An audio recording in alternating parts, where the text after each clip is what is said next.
وقف ترمیمی بل کے نام سے یہ کوئی بل وقف ترمیم کے لیے نہیں ہے. ہم جانتے ہیں اقتدار پر بیٹھے ہوئے لوگوں، تم ہمارے مدرسوں کو اور ہماری مسجدوں کو ہتھیانا چاہتے ہو، تم ان کی زمین و جائیداد کو ہتھیانا چاہتے ہو. اور حکومتیں چاہے جس صوبے کی حکومت ہو جو مرکز کے ساتھ اس بل کی حمایت کے اندر کھڑے ہوئے ہیں، جب وقت آئے گا مسلمان، اگر تم نے اس بل کو پاس ہونے دیا، مسلمان جوتے کا ہار لے کر تمہارے لیے استقبال میں کھڑا ہوگا. لوگ میدان کے اندر ہیں اور تمہاری بہنوں کو اور بیٹیوں کو ایمان سے نکالنے کے لیے کوششیں چل رہی ہیں. ایک ہی راستہ ہے، وہ یہ ہے کہ اپنے بچوں کو دین کی طرف لے کر آؤ، شریعت کی طرف لے کر آؤ، رسول اللہ کی طرف لے کر آؤ، تبھی دین باقی رہ سکتا ہے، نہیں تو دین باقی نہیں رہ سکتا. ساری دنیا مل کر مدرسوں کی مخالفت کیوں کرتی ہے؟ چاہے امریکہ ہو، یورپ ہو، دنیا کی طاقتیں دیکھو، سب مل کر اس کوشش میں آئیں کہ کسی طریقے سے مدرسوں کو ختم کر دیا جائے، صرف اس لیے کہ انہی مدرسوں سے دین باقی رہ سکتا. مدرسے ختم، مسلمان سے دین ختم، اسلام ختم، نماز اور روزہ ختم. یہی مدرسے ہیں جو قرآن پڑھانے والے پیدا کرتے ہیں، نماز پڑھانے والے پیدا کرتے ہیں، اذان دینے والے پیدا کرتے ہیں، تراویح سنانے والے پیدا کرتے ہیں، مسئلے بتانے والے پیدا کرتے ہیں، اللہ سے رابطہ جوڑنے والے پیدا کرتے ہیں. یہ مدرسے نہ ہوں گے تو دین کہاں باقی رہ جائے گا؟ دنیا مل کر کوشش میں آئے. کبھی کہتے ہیں کہ یہ مدرسے دہشت گردی کا اڈا ہیں، مدرسوں میں دہشت گردی سکھلائی جاتی ہے. مطلب مسلمانوں کو یہ پیغام دے رہے ہیں وہ دین کے دشمن کہ اپنے بچوں کو مدرسے مت بھیجنا، نہیں تو دہشت گرد بنیں گے، تاکہ تم مدرسوں سے اور دین سے دور ہو جاؤ. ارے بابا آؤ مدرسے کے اندر، ہم تو کھلے من سے تم کو دعوت دیتے ہیں. ہمارے مدرسوں کے اندر تو کتنے مدرسے ایسے ہیں جن میں دروازہ بھی نہیں ہوتا، صبح سے شام تک کتے اور بلی مدرسے کے اندر گھس جاتے ہیں. تم بھی گھس جاؤ، دیکھو کیا پڑھایا جاتا ہے، کیا سکھلایا جاتا ہے، کیا بتلایا جاتا ہے. مدرسے کے اندر صرف انسان کو انسان بنایا جاتا ہے، انسانیت سکھلائی جاتی ہے، انسانیت کے حقوق کیا ہیں وہ بتلائے جاتے ہیں. میں بتلاؤں تمہیں کیا سکھلایا جاتا ہے مدرسوں میں، اور کیا سکھلاتے تم اپنے اسکولوں کے اندر، اپنے گروکلوں کے اندر. تمہیں وہ سکھلایا جاتا ہے کہ نفرت، مسلمان سے نفرت، اسلام سے نفرت. تم نے کہہ دیا کہ کمبھ کے اندر کوئی مسلمان اپنی دکان نہیں لگا سکتا. یہ نفرت تم کو تمہارے اسکول اور کالج سکھلاتے ہیں. ہمارے مدرسے کیا سکھلاتے ہیں میں بتلاتا ہوں تم کو.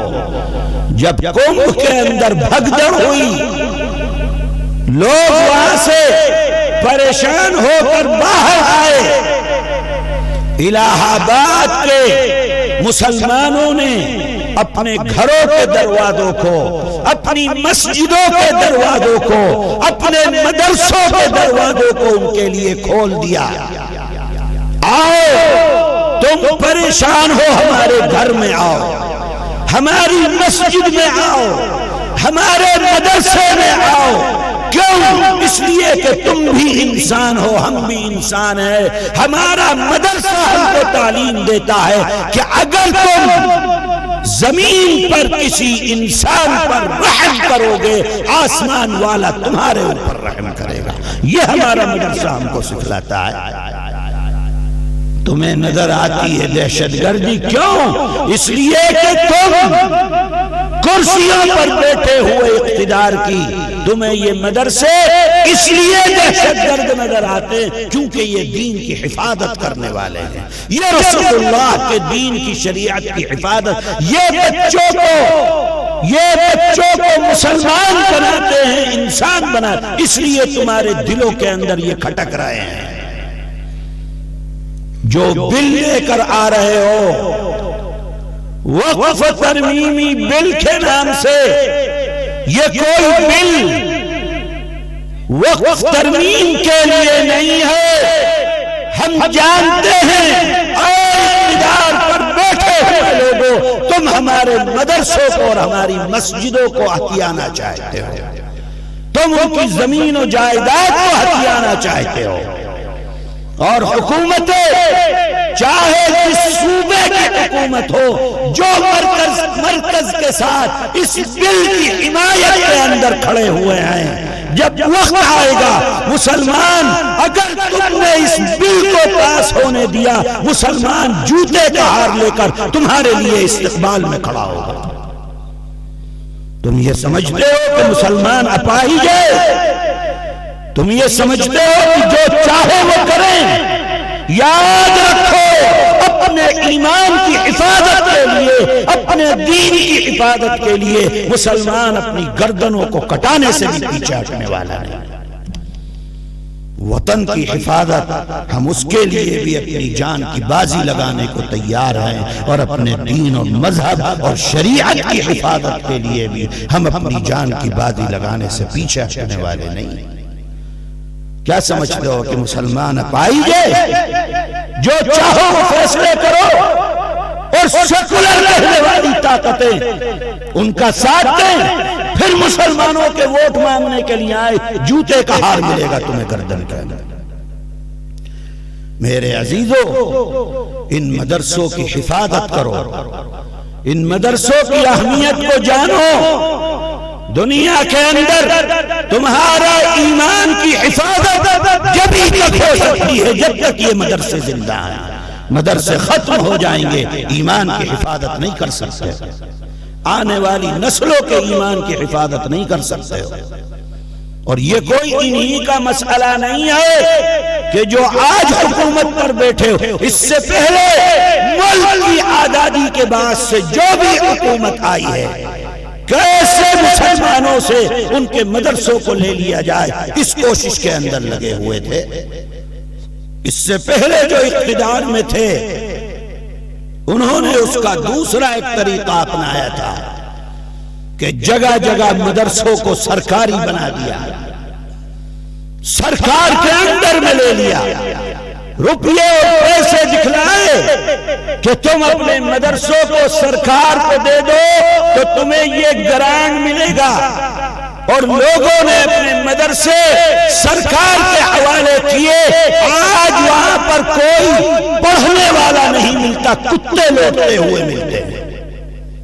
دیکھ لو اپنے صوبے کے اندر جا کر ان مدرسوں کا حال، جو مدرسے کبھی بڑے بڑے علماء پیدا کرتے تھے، آج وہاں پر 10 اور 5 بچے بھی پڑھنے کے لیے نہیں آتے. ختم کر دیا. وہ انہوں نے اس طریقے پر جو اس سے پہلے حکومتوں پر بیٹھے ہوئے تھے.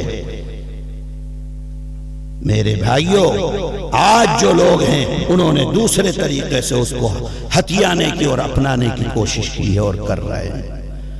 اے مسلمانوں، بیدار رہو، اپنے مدرسوں کی حفاظت تم کو خود کرنی ہے، کوئی دوسرا نہیں آئے گا.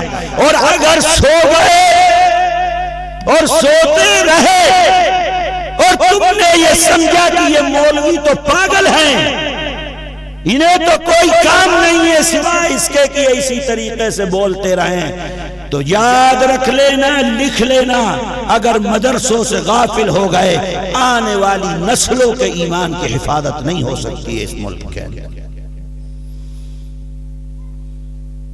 یہ ہمارے مدرسے ہمارے دین کے قلعے ہیں، دین کی حفاظت کرنے والے ہیں، اللہ اور رسول کی شریعت کے محافظ ہیں۔ اگر ہمیں اپنے دین سے، اسلام سے محبت ہے تو ہمیں ان مدرسوں کو زندہ بھی رکھنا ہوگا، حفاظت بھی کرنی ہوگی۔ کوئی آنچ آتی ہے، کوئی اگر حملہ ہوتا ہے، پوری شد و مد کے ساتھ اس حملے کو روکنا بھی ہوگا۔ اپنے بچوں کو دین پڑھاؤ، دین سکھلاؤ، اور وہی مدرسے جو سرکار سے امداد نہیں لیتے وہی کام کر رہے ہیں، وہی خدمت کر رہے ہیں۔ سرکار سے امداد لینے والے وہ تو اسکول بن گئے، وہاں اب تعلیم نہیں رہ گئی۔ اللہ تعالی نے اسی لیے دین پر خرچ کرنے والوں کی بڑی فضیلت بیان فرمائی، بڑی فضیلت بیان فرمائی کہ اگر تم ایک دو گے اللہ تعالی بدلے کے اندر کم از کم 10 عطا فرمائیں۔